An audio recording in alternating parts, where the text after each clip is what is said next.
Quinteras, Histoire 11. L'histoire des chars d'assaut.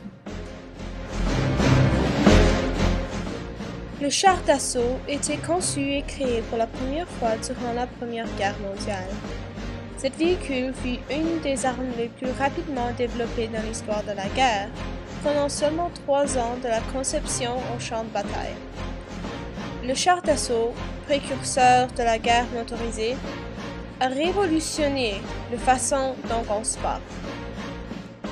Les chars d'assaut étaient conçus pour une nouvelle mode de guerre qui apparut lui aussi pour la première fois durant la Première Guerre mondiale, la guerre des tranchées.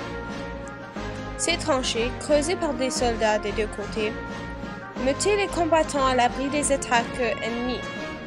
Les soldats ainsi protégés étaient capables de défendre très efficacement le territoire capturé, car ceux qui avançaient sur eux avançaient à l'ouvert.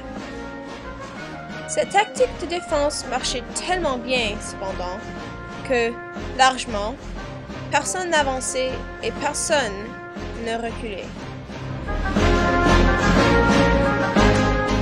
Vers la fin de 1914, Lieutenant Colonel Ernest Swinton, un officier et journaliste militaire britannique, connu pour avoir popularisé le terme « No Man's Land », aperçoit en France un tracteur chenillé d'origine américaine.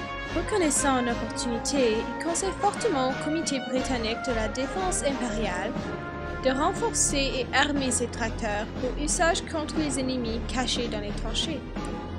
Bien que l'idée garnît initialement très peu d'intérêt, Winston Churchill, premier Lord de l'Amirauté et futur Premier ministre du Royaume-Uni, a vu un potentiel dans la proposition. Sous l'exhortation de Churchill, le Royal Navy britannique s'est dédié au projet, sponsorisant des expérimentations et des tests pour mettre au point leurs navires terrestres. Les capacités exigées du char d'assaut étaient dénombrées. 1. Une vitesse maximale de 4000 par heure. 2.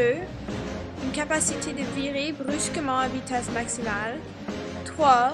La capacité d'aller à l'envers. 4.